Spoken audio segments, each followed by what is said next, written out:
I want to welcome everyone to today's conversation about the influence of knowledge communities on NASPA's history of inclusion. As Jace mentioned, my name is Stephanie King, and I have the privilege of serving as NASPA's Director of Civic Engagement and Knowledge Community Initiatives.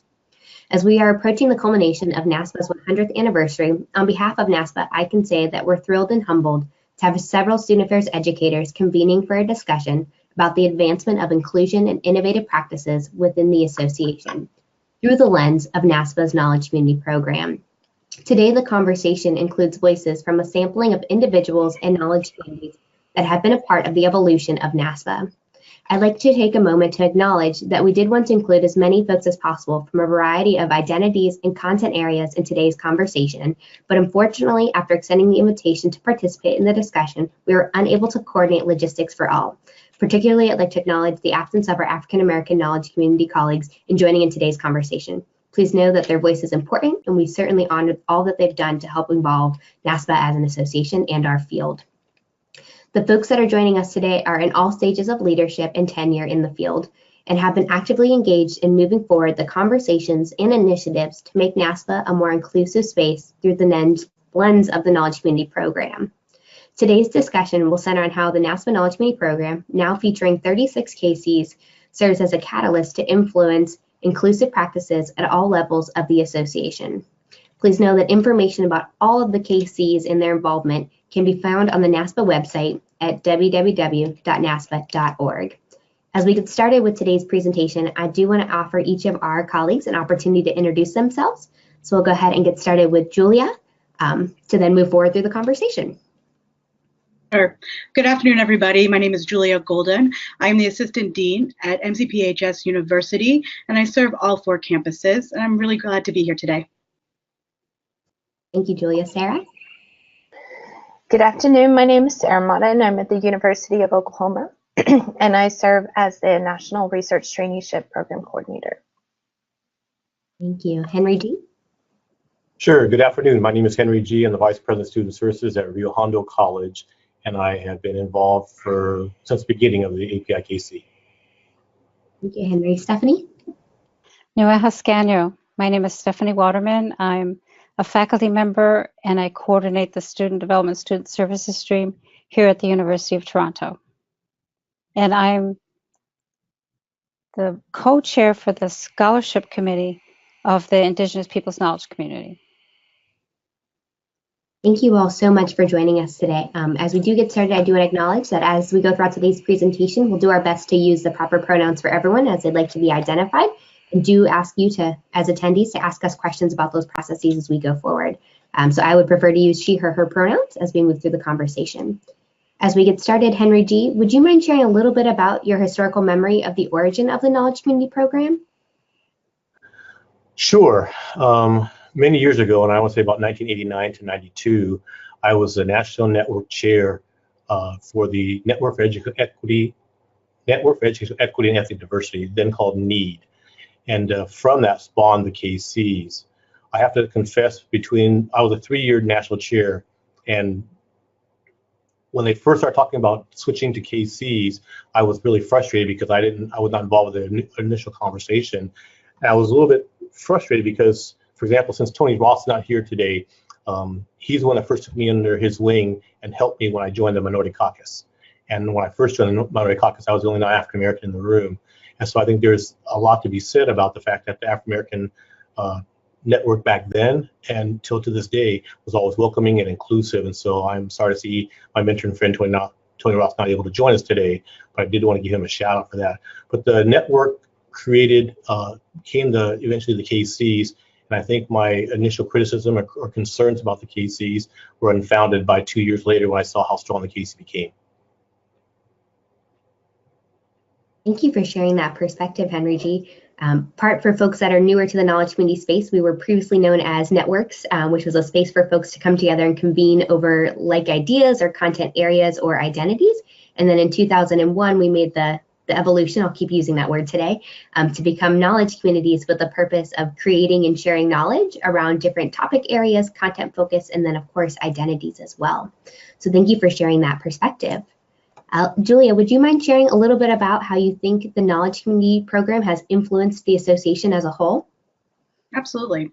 I've had a chance to be a part of several knowledge communities. I led the Gender Sexuality KC for 3 years, and I would say that different ways that it can get and you can get involved. For a lot of folks, they aren't necessarily sure how to get involved with NASPA, and for some folks, specifically maybe in Region 1, it really is a pathway for folks to become leaders at NASPA at a regional level. And so for me, that was really important to think about not only my identity, but to think about how do I get involved, to network with folks also at different stages of the professional careers, I think was really such a powerful thing to learn from the KC. So for instance, as a young graduate student, I had the ability to meet folks who were VPSAs, and from the very beginning of my career, thankfully, because of the KCs. And I think together we both talked about our identities and what that meant to navigate those identities,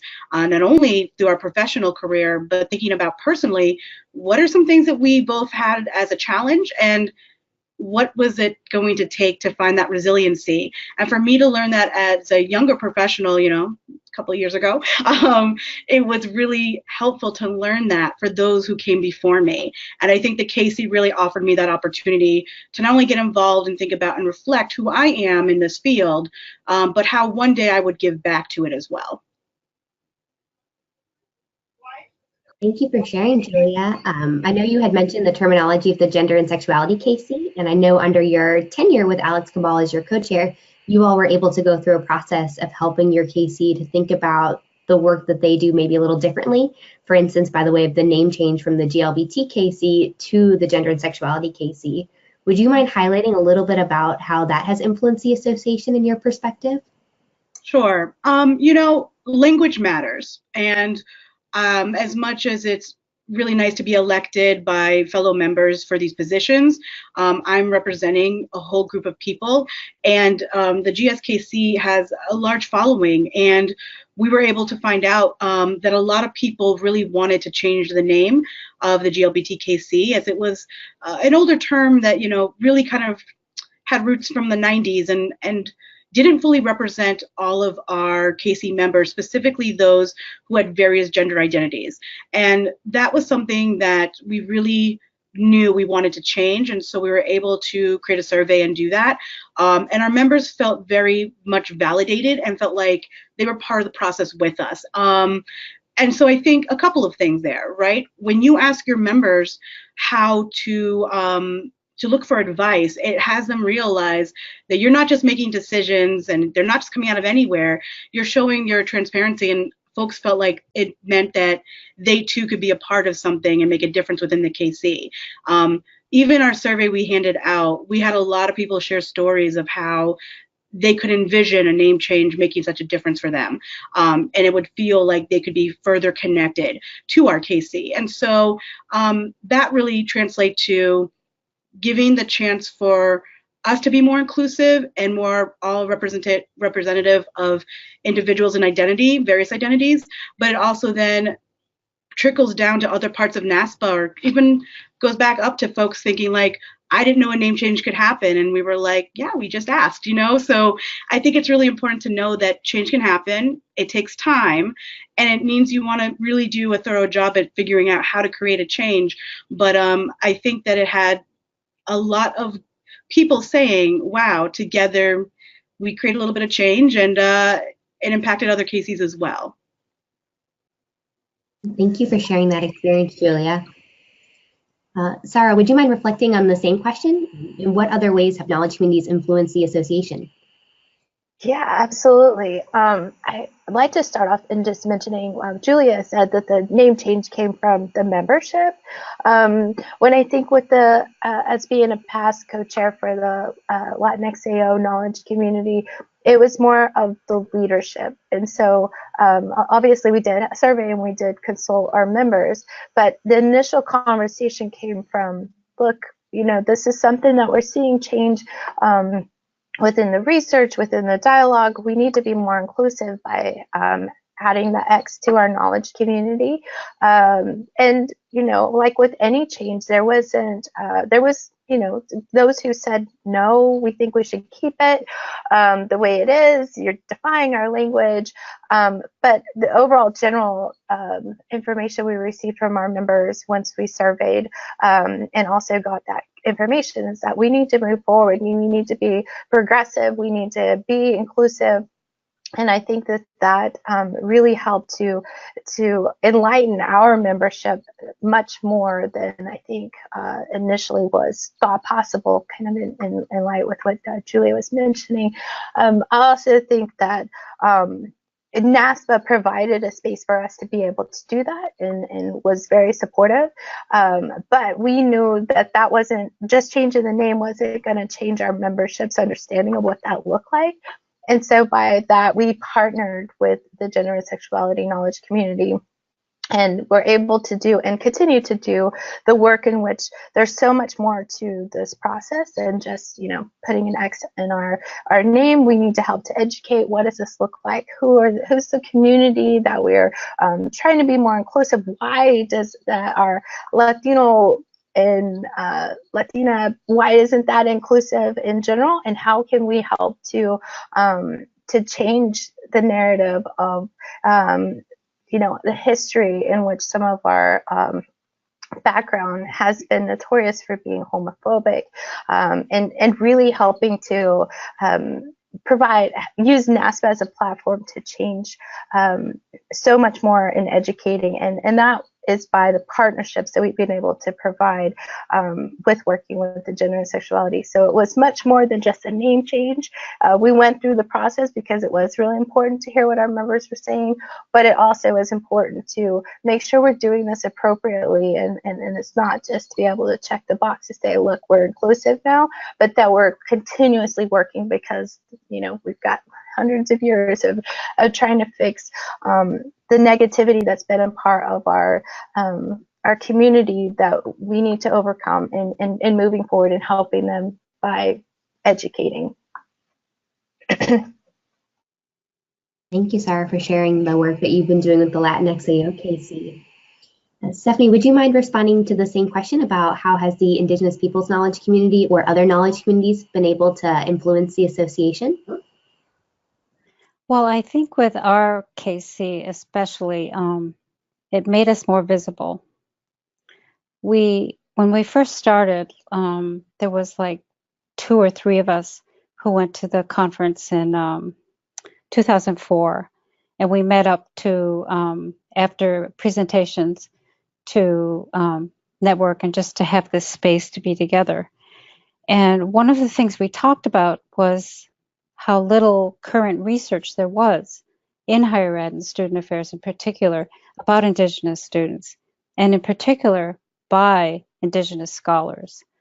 So we got together and have had many more presentations than there were in the past, and we decided that we needed publications to inform the field, and we've been working on that too. So I think for us, it's really made us much more visible than we were in the past. And part of that is the land acknowledgement, and having a blessing before the major conferences and at the regional conferences too. And in light of that, I am speaking to you from the University of Toronto, which is the territory of the Huron, Wendat, Petun First Nations, the Seneca, which are a member of the Haudenosaunee. I'm Onondaga, which is also a member of the Haudenosaunee, and most recently the Mississaugas of the Credit River. And I think it's really important to make those acknowledgments, and we can serve as a resource for that.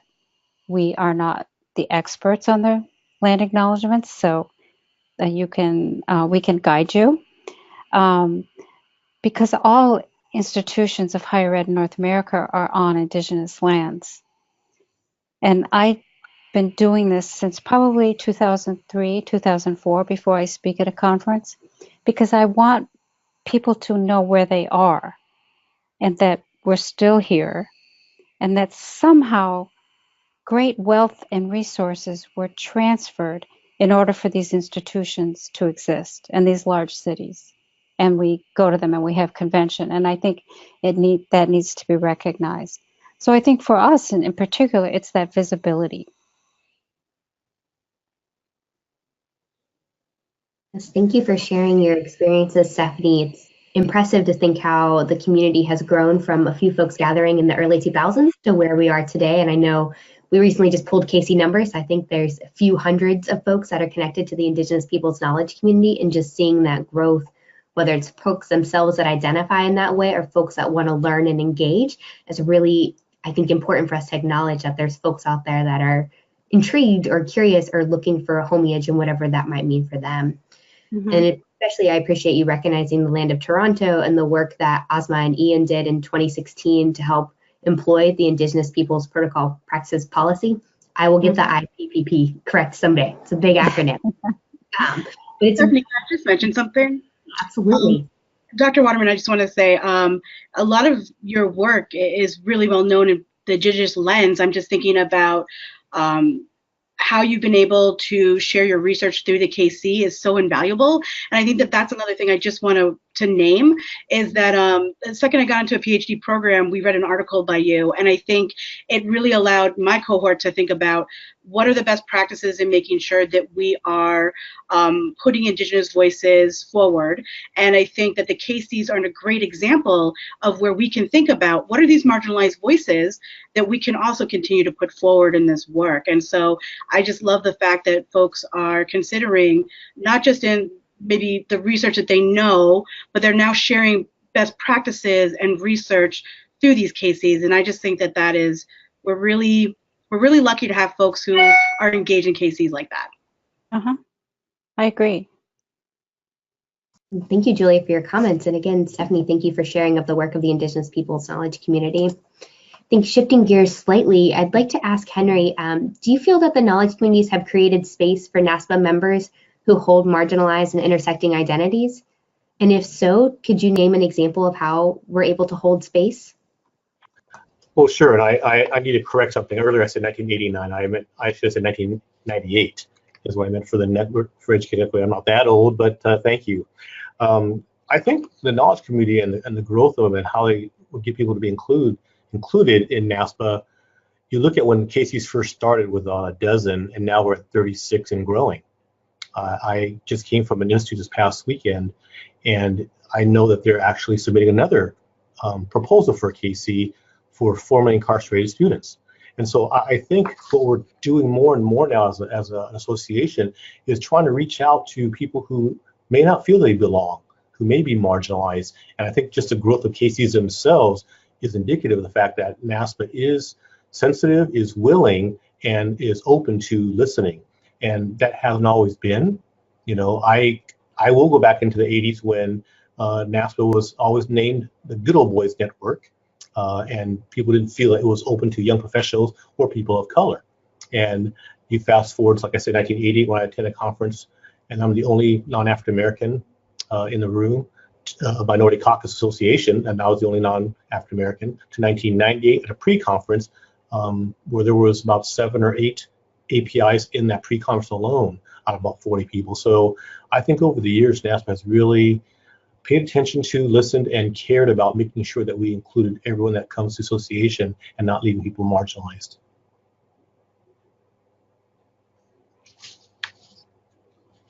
Absolutely. Thank you for sharing those thoughts. I wonder if others might have a reflection to what Henry said or some other thoughts on how we've been able to create space for folks. I know if Sarah or Stephanie, you have some reactions. Yeah, I just want to add, I think that the memberships are the ones who are really helping to lead adding more knowledge communities. And I think that that is truly a treasure, because it doesn't mean that somebody has to just pick one box, right? And I think the knowledge communities, as they continue to expand, I have a graduate student that is new to NASPA, and I'm really excited because he's going to be in LA. But his identity, you know, being able to learn his own cultural identity, he has really flourished in the multiracial knowledge communities. Like, for the first time in my life, I feel like I belong somewhere because I've never been able to within one of the boxes. However, he's also being part of the LKC, and he's part of, other knowledge communities, but he's really been able to hear his voice in a way that I think, again, the knowledge communities provide that opportunity that hasn't always existed, right? And again, I started in NASPA over 10 years ago, and it was, very, the growth has been amazing, and we have t-shirts in Region 4 West with all the knowledge communities. We're going to have to be able to either get really small print, or we're going to have to do front and back. But that's incredible, because there are groups of people who feel that this is important to be able to bring to the field of student affairs. And if that is an addition to the work that they're doing, that we're able to provide that in a space and do all the things that Julia mentioned, by providing the research and giving voice to the practices in which we are doing on our campuses. That's a phenomenal thing for NASPA to continue to be involved in and to be supporting. Mm-hmm. Yeah, and I think a real strength of the KCs is that we're recognized as being the experts of our own knowledge, right? That there are places where that's a place where you can be, and that we can welcome that. And I think that's a real strength, that, we can go to another KC for advice, that we know that somebody there would know where to direct us, or to have resources, or to just talk something through if something happens, because it's not perfect. We're people, and we still struggle with some issues. But the space that we have in the Indigenous Peoples Knowledge Community is where we can be without having to, we can practice our own ways of being within our group, including family, including different traditions, our own welcoming in our own language, families. And we don't have Robert's Rules of Order when we meet. And we have, anybody can be part of our phone calls. So it's inclusive, because that's how we're brought up to all be relatives, and that's how we try to treat each other in our KC. So I think, when you go to a conference and there's 3,000 people, and it's just so hard to find your kind or your people or like interests, I think the KCs are a good way for us to connect. I would agree. I think even just noticing the pathways that KCs create at the annual conference as an example, between meetings and events and different types of session opportunities, to be able to say, like, hey, I'm really interested in X, but there's thousands of people here and I don't know how to get there. Like, even just having the name and the branding, I think, helps folks to be able to find that pathway. And then to Sarah's points of, you don't have to pick one pathway. Like, I don't have to be in one box and do one group. I can kind of dabble and play, and that's the fun part about being human, is you don't have to fit a particular mold. You can experiment, if you will, with whatever life might be happening for you and for your family and your community, and what that means. I wonder, Henry G. and Julia, do you have any additional thoughts to share on that question?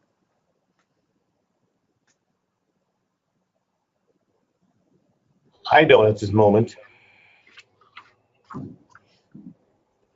I was just thinking about, as a new pro, I mean, I take my strengths quest now, and I'm a woo now, but I wasn't when I was a new professional. And I do agree with you. I think that gave me an opportunity to, meet people and recognize that it was more, in the GSKC, we say chosen family, but really at the end of our meetings, we all want to hang out afterwards. We all want to continue to talk and catch up.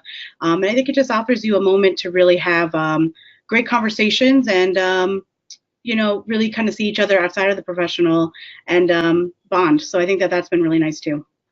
Mm-hmm. Yeah. I think I would just like to add too, and kind of to Stephanie's point, that I know for the LKC, we've done some attempts to try to partner or collaborate or to support the immigrant knowledge community, and because they're very specific focused, and we know that our population within the LKC is greatly impacted by having young people who are undocumented, but that particular knowledge community, that's its entire focus. And so being able to, work within other knowledge communities and to share that information and try to be a resource also, because we've been doing this a lot longer, and so helping the immigrant and allies knowledge community to learn from what we've been doing for a while, and don't do this, we just being able to be helpful, and to figure out the pathways of, even as a knowledge community in the leadership, figuring out how to do the reports, these kind of things that that can be overwhelming on your first couple of years trying to do it if you hadn't done it before. But I think that's something that's been a point of pride for the LKC, in the sense that, we can't do everything that they're doing and within their knowledge community, and we're very grateful for the work that they're doing, and we look to them for their leadership when it comes to talking about working and supporting our DACA and undocumented students. And I think, Stephanie, along those same lines and what Sarah just said, what you see oftentimes is collaboration between different KCs. And I also think that's really, and I thought about this as I was thinking, the fact that we have a KC publication on an annual basis is not only just scholarship, but knowledge and resource sharing. And so I think that's, I know for myself, I typically, when it comes out, I look through it real quickly to see, is there something that I could use right now? I mean, then I'll go back to it later on and say, okay, I'll just do this for my wealth of knowledge. But for the most part, I'm not going to lie. I'm looking through that to find something that's being shared, or resources that are being shared that I said, could I use that for my campus or for my KC or anything else that we could partner with? So I just think there's so much resource sharing, so much collaboration that can happen between the multiple KCs. Mm-hmm. I would highlight that with the publication that comes out every year in conjunction with the annual conference. Sometimes the content varies based on the theme, but knowing that there's 36 different voices represented, sometimes multiple voices for content focus, right? But there's a lot of information that the KCs are able to provide. And some of that, it's about connection and reflection. It doesn't have to be new scholarship, but kind of putting it all in one place to make it easily digestible and accessible and pertinent in the moment is really helpful. And I'm forever grateful for the KCs for what they do and helping to manage that for folks.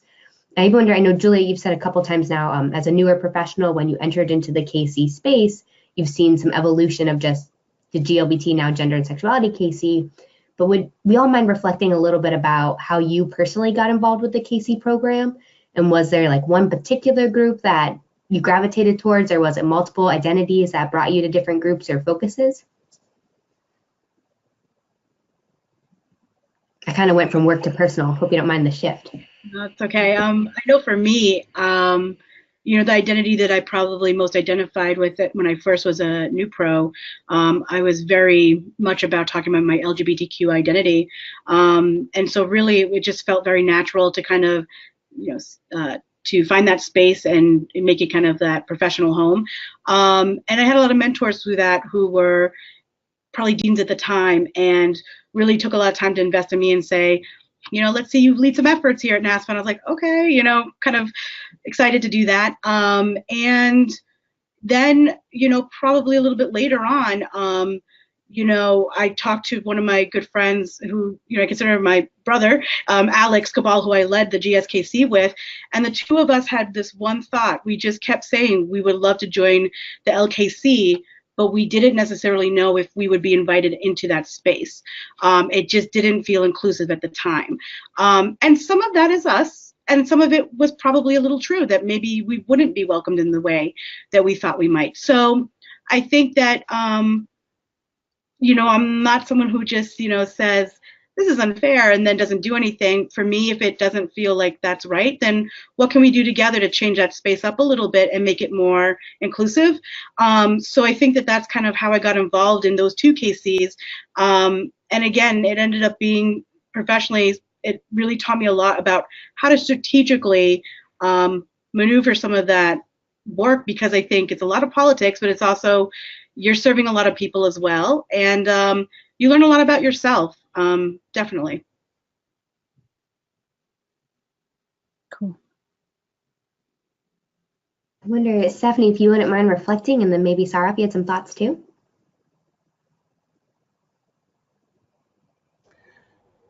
Well, I will reflect that, just getting involved with the KCs, and from the very beginning, as I said, unlike Julia, who is newer, I have to confess I'm more senior, finishing my 40th year of working at a college. So I have been there, and I just really, the one thing that I've noticed, and I've talked about a lot with our KC representatives, is something that happened, I want to say about 2009 or 2010, when Mike Segal was the national board chair, and that was honoring the legacy of NASPA.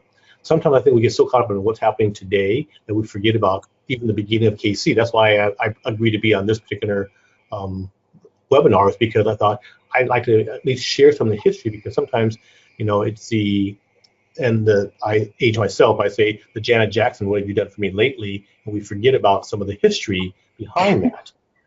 So I know that dates me, but I really want to make sure. That's why if you go to the API KC website, there is a history, kind of a legacy that was started, probably because I was concerned about the fact that people didn't pay attention to what had happened in the past. And so I think it's important that KCs not only keep looking to make sure that we're inclusive of everyone that's here coming today, but don't forget what the history was. And as I would say, whose shoulders do I stand on? Tony Ross and Doris Ching. And so we have to honor those that came before us, and I say pave the way. And so I think that's really important, that as we get involved with our KCs, that not only do we make sure to reach out and bring people in, but also to make sure we honor the history and the legacy. I think Stephanie does that very well, obviously, with the work that she does. But I think that's also true of just day-to-day professionals, not to forget who came before us. Mm-hmm. Right. I know. I don't think if we had started the KC, I don't think I would still be in NASPA. These organizations are so large and so colonial. I mean, if you think about the communication hierarchies and how to get the programming completed and how things are set up, it's still a very colonial institution. I mean, we all work under that framework, right? And to find people who did similar work at non-native colleges and universities, we in our own institutions felt alone, and then we go to a giant conference and feel even more alone, and would have very few sessions to go to. And very early, many of our sessions were scheduled at the same time. So we'd have a very limited number of us there, and we'd have to split up and not be able to support each other. So for me, it has become like a family and very supportive. And it's been important for us to have that networking and to build family with the others who are coming up. I think it's been a very important space for us.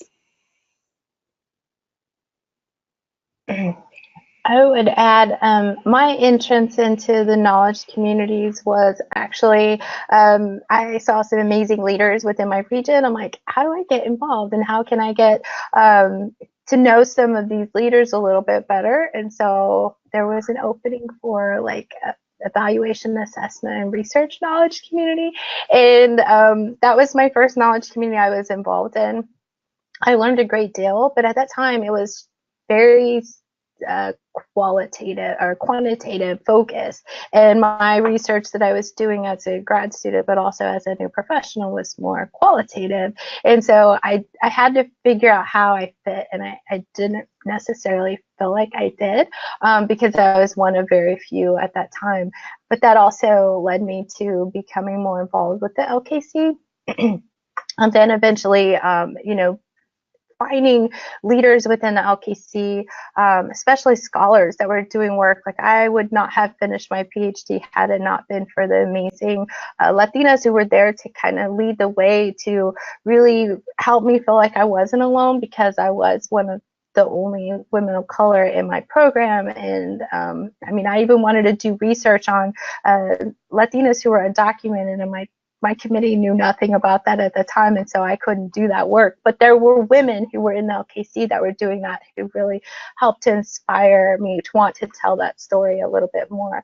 But I think that, seeing how the knowledge communities have they do provide that family for so many of us to be able to feel like, you know, you're going to a conference, you're sharing these promising practices, you're able to be with folks who are doing similar work that you are doing. I mean, that really helped me to want to be involved in NASPA and to continue coming back year after year, just to be able to have that space at that time in those national conferences. But it's also led me to want to be involved at the regional level to make sure that because of the space and place I am here in the United States, there's so few of us of color who are on leadership, who are on the board. And so for me, that was really important to figure out ways in which I was continuously being involved and helping to promote the knowledge communities and all the work that they're doing, and sharing those practices with those who are on leadership. Awesome. Yeah, I think being very reflective of the history of just how the Casey program and NASPA has grown, I feel like we're so fortunate as an association to have voices that are able to be outspoken and to call out when things are, hey, this is a little wonky, or this is weird, or why do we do what we do, and do we have to do it that way? And most of the time it might be like, well, we have to because the system is set up that way today, but let's talk about how we make it better and how do we include different perspectives. And that's one thing I applaud the association for, of being pretty nimble. Having been a student affairs practitioner before joining this side of the field, it's nice to see that there's ways to ask questions and to, you know, propose when things don't seem like they're working the way they should, or they're working to suit one group of people versus another. How do we change that philosophy or that way of being? And so I just want to echo what Stephanie Waterman had said of, there's ways to ask questions and for us to change things. Even simple things like, why are all these same programs at the same time? Because most of the time it's just people moving quickly thinking, hey, I just need to slot 100 programs. Mm-hmm. But to be able to have intentionality and reflection of why we do what we do is really important to make sure that members know that they're heard and frankly cared for. Like, NASPA is an association of its members, and without people giving voice, we wouldn't be NASPA. And so I just want to honor that. And then also offer a moment of, you know, what might be, as we continue to look back to move forward, what might be places of reflection for us in the next 100 years? Where could the KC program go? Where might you suggest NASPA goes? And that might be a loaded question, but hypothesize, what changes do you think we could make to further better NASPA? I would say that one of the things that I've tried making sure I challenge myself on is there's a balance here, right? But if there is a community that I do not know much about, at least signing up for the newsletters and going out of my way to make sure that I'm reading the research that they're publishing, the group is publishing, but also then honoring the space that is made for them at the conference. So I don't need to be in their space.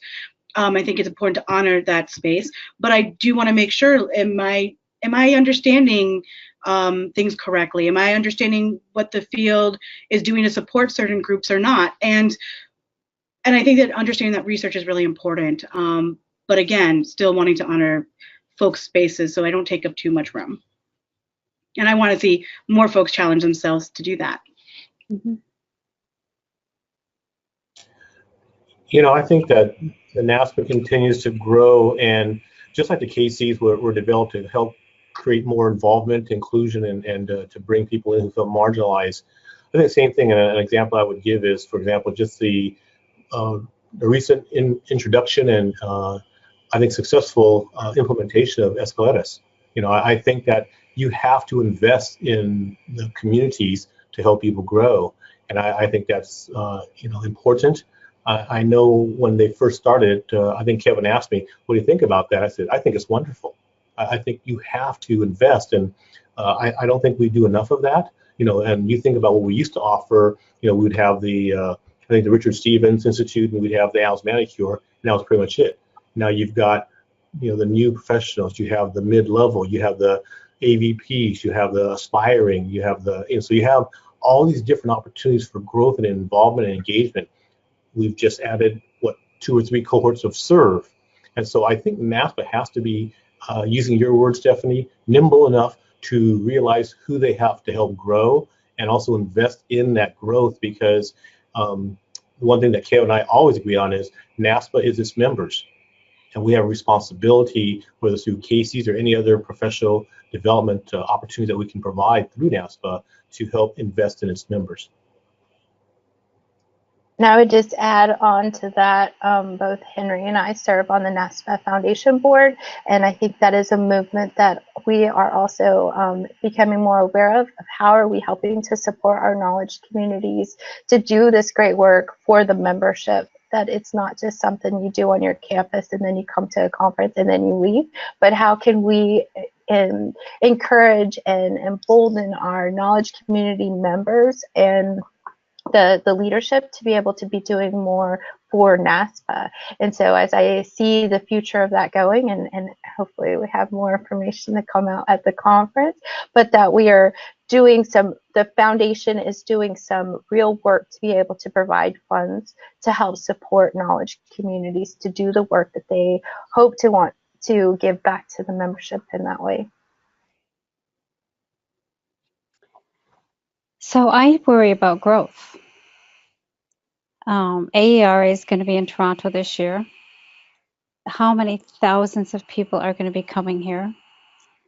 How do you connect with people? How do you make change when organizations grow like that? One reason why I like ASH is because it's smaller. That's growing too. And it's easier to connect and have discussions with scholars and others that you want to discuss their work.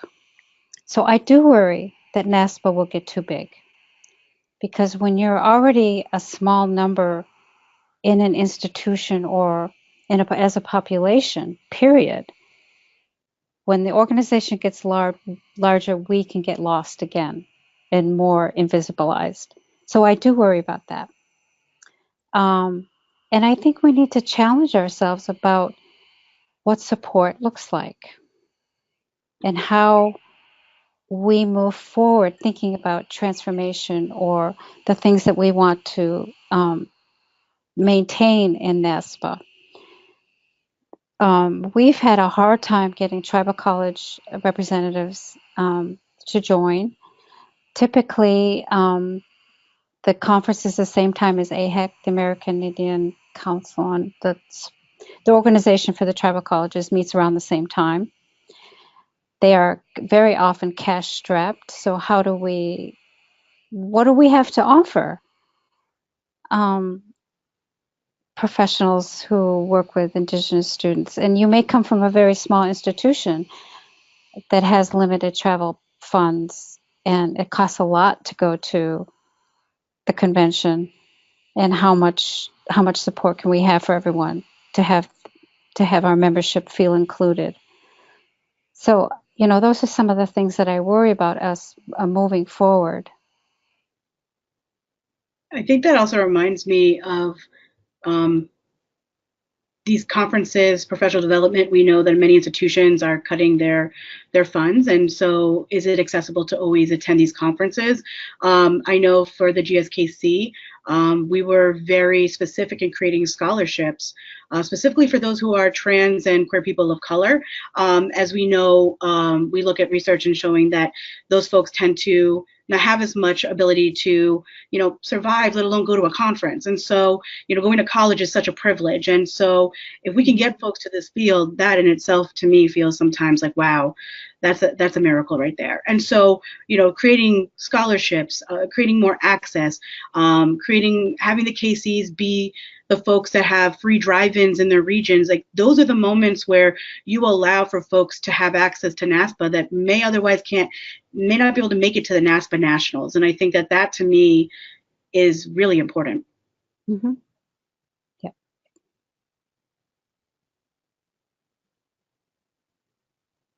Thank you again for those reflections. I too worry about growth at times, making sure we're supporting all 36 and growing KCs as best as we can, and the individuals that come behind each of those KCs, because I'll say it often, no two KCs are alike. So if you've been with NASPA for a little bit or you're just becoming a NASPA engaged member, you'll notice that no two groups are alike, and that's an okay thing. But everyone has different needs and desires, and being sure that we're able to support folks is really important.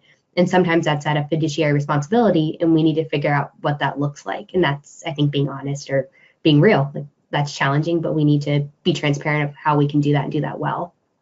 And also admitting when we don't do it well. And that's hard to do, but it happens at times.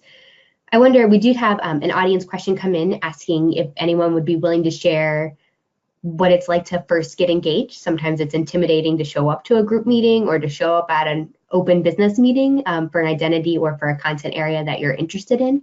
Would you have any words of advice for how folks might approach their involvement?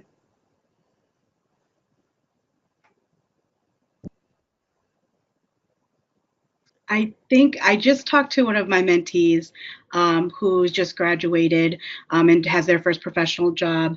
And he was saying, and I know I don't want to necessarily completely, we were just talking about his experience, and he said that for him, being a man of color, feels very intimidating to get involved professionally and network, and that for him, that's not something he's ever had to do before. But I really think that, when we talk about professionalism and how it's coded, in a lot of whiteness, I think for a lot of people of color, it can be very intimidating. I think that's why the KCs are a really great way to practice getting involved, to practice and know that, don't just say yes and then not do the work, follow through, but also don't be afraid to ask questions. The KC is a really safe place to try leadership on and see, and you get to network with a lot of folks, and a lot of us are just excited that you're on board with us. So, challenge yourself a little bit to work with us, and I think a lot of us can give advice on how else to get involved. I'll share my story. So my first LKC was first LKC meeting was in Boston in 2008. I was coming from Oklahoma, where there's not a lot of people who look like me here. And so this was one of the first experiences for me to be in a room full of Latinx AO professionals, and I was just blown away because it was a full room, and I became very intimidated initially, like, oh my gosh, everybody's gonna speak Spanish, I'm not gonna understand, they're gonna judge me, all of these like insecurities start coming up, and so it was very intimidating for me, but I quickly learned that there were people who were there who cared that I was there and who introduced themselves, and I mean, it just sucked me in right from the beginning. And I think that is why I'm so grateful to the LKC, because I was able to build and learn more about my own cultural identity, and why that was such an intimidating experience for me coming from middle of the US, and learning how representation matters. And for me, that was so important to have that experience. And so you never know what those meetings are going to provide for you.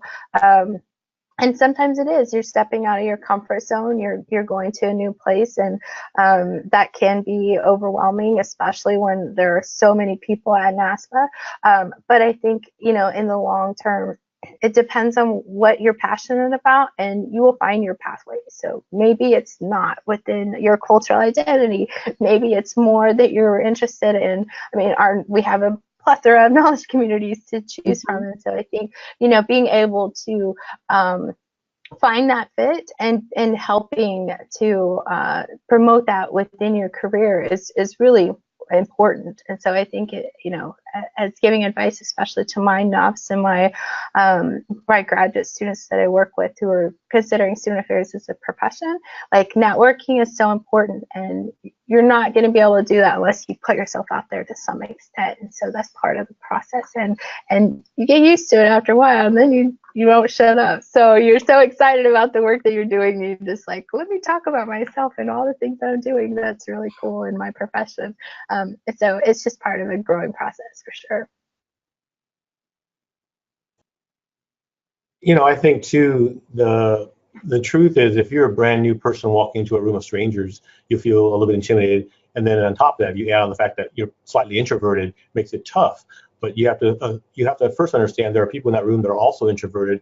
They've pushed themselves through.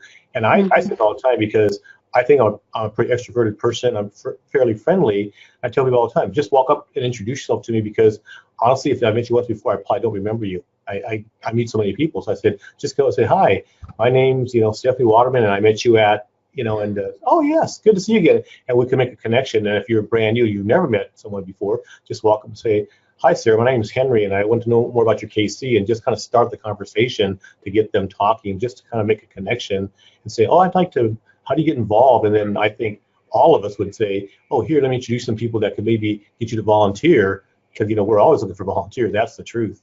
And so I think that's, if anyone's willing to be engaged, we'll help you volunteer. That's something that NASPA is really good at, getting people to volunteer. Yeah, I think with our KC too, we like to invite people in. Come join us, come help us out. And you know, I can really relate to that introvert comment, because it is very intimidating to go up to people. You've read their work.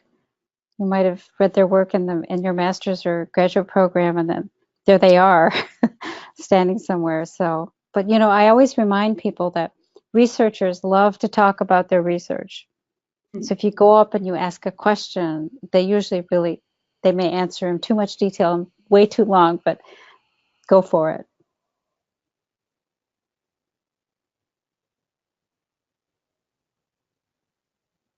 Thank you all for offering that advice. As we are getting close to close today, I did want to ask if you all wouldn't mind sharing maybe 1 or 2 word reflections on, as we've evolved in NASPA to help be a more inclusive and, I think, thoughtful association. I wonder if you might have just some thoughts of aspirations of what could be next for us. And I left it to 2 words because I know also I can be verbose too. Maybe I'm semi that faculty researcher, but like, I could talk for hours. What would be the 2 to 3 words that inspire you about what's next?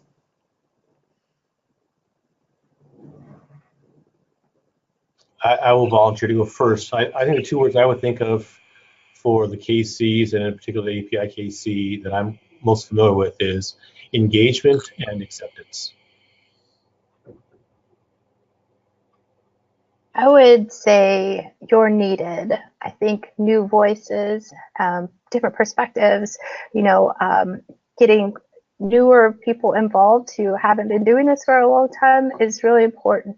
So you're needed to bring that perspective and that vision to moving us forward. So I want to say responsibility and relationship.